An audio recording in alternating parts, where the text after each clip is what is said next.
The history of video games is long, very long, over 50 years at this point, and many titles have laid claim to the title of the first. And while the Oregon Trail cannot do that, reasonably at least, it can claim to be the first one that became popular. Even though its mechanics have aged poorly over the last 55 years, one can still see their appeal.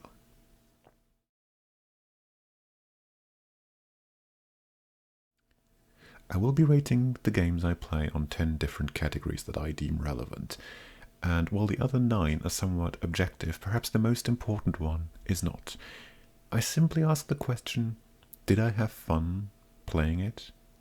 And in the case of the Oregon Trail, the answer is yes. It is definitely not a masterpiece, but it will keep you entertained for an evening or two. For one thing, it is rather short, so you can complete multiple playthroughs in a session. And for another, it does offer a variety of mechanics that work well together to provide an entertaining and somewhat challenging but fair experience. So, for the fun category, the Oregon Trail receives 7 out of 10 points.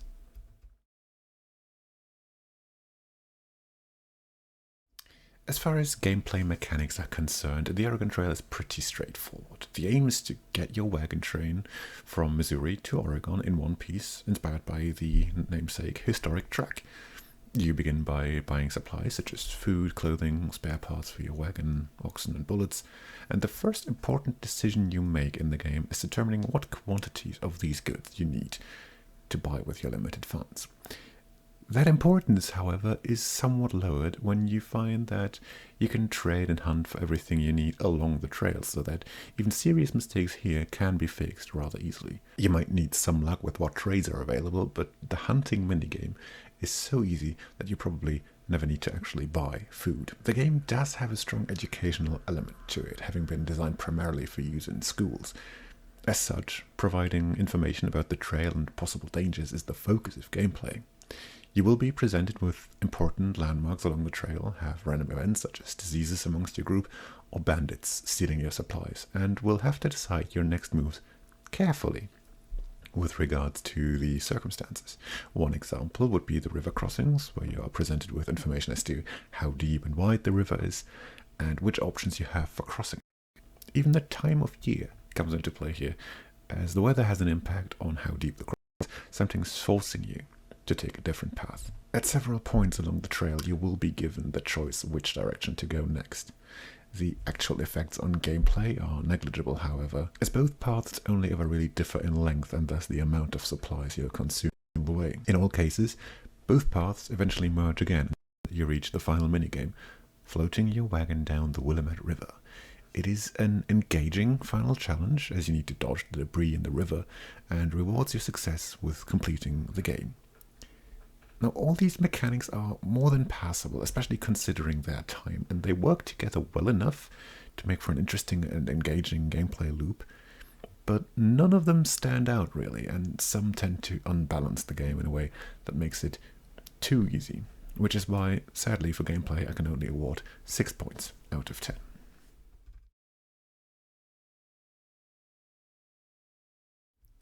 There is no grand narrative in this game, rather the story is the one you rate for yourself. Every playthrough has the same overarching plot of you trying to get to Oregon, but will tell its own tale based on both your decision and the random events.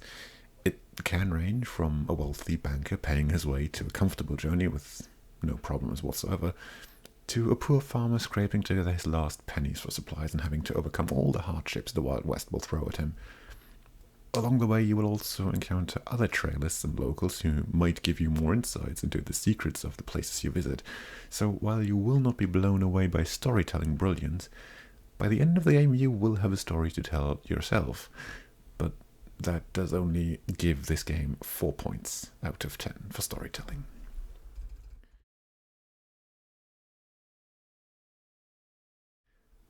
Graphics are always hard to judge. Some games dazzle you with stunningly realistic environments and details you never even thought a GPU could ever even attempt to render, and others are deliberately abstract or low poly so as to maintain a specific art style.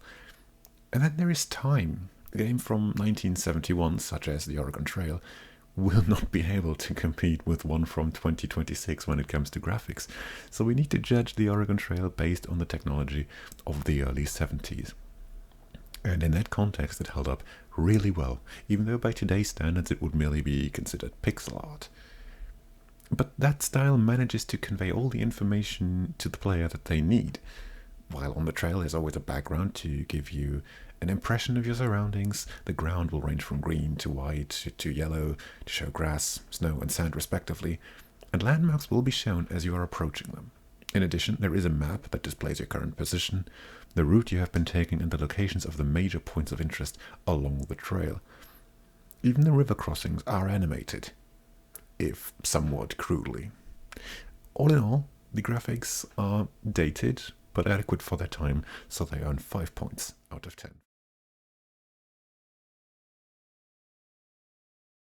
There is very little sound in this game. All you really get is sound effects during the hunting minigame and 8-bit jingles that play as you reach the landmarks and forts.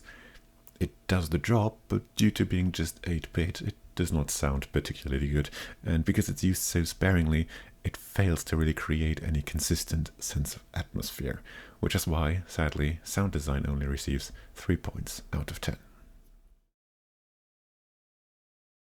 As mentioned before, the stories that this game tells vary from playthrough to playthrough.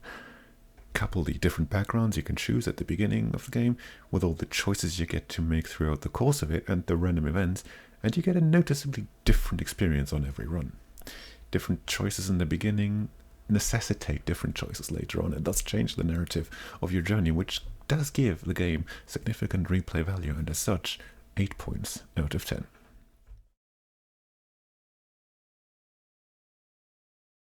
Most of what I can say about the level, or in this case rather world design, has already been said in the graphics section. It is functional, educational, and overall well executed. Solid work, but nothing to blow you away, even by early 70s standards, especially considering that it is just trying to replicate the real world, the real US of the time. So 5 out of 10 points.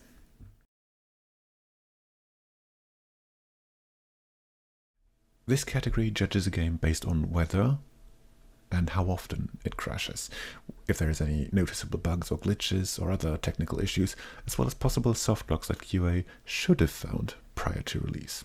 And given that I played a browser port of the game, I had to do some research on this. My version played pretty much flawlessly, apart from a single instance of the player freezing when I tabbed out to adjust a setting in OBS since I was live streaming my playthrough. But as far as the original versions of the game are concerned, I was not able to find any reports or any sense of indication that they were prone to any instability that would cause me to deduct more points, and so I'm very happy to give it 8 out of 10 points for stability.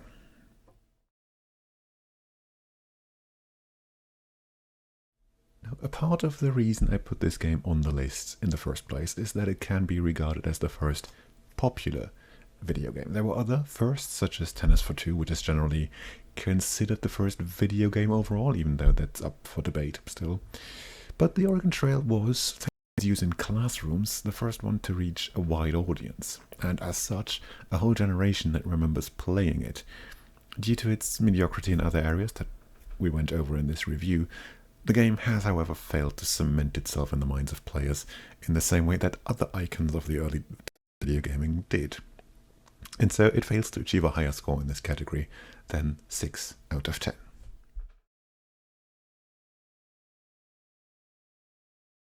The version I played allowed me to turn sound on or off in-game and not just by muting the browser tab. Additionally, you get the option to turn the joystick on or off should you choose not to play with the keyboard, and you can complete the game only using keyboard inputs, but the added choice is a positive. But as we will see with many games of the early days, customizability is severely limited, and as such, the Oregon Trail only receives 4 points out of 10 in this category.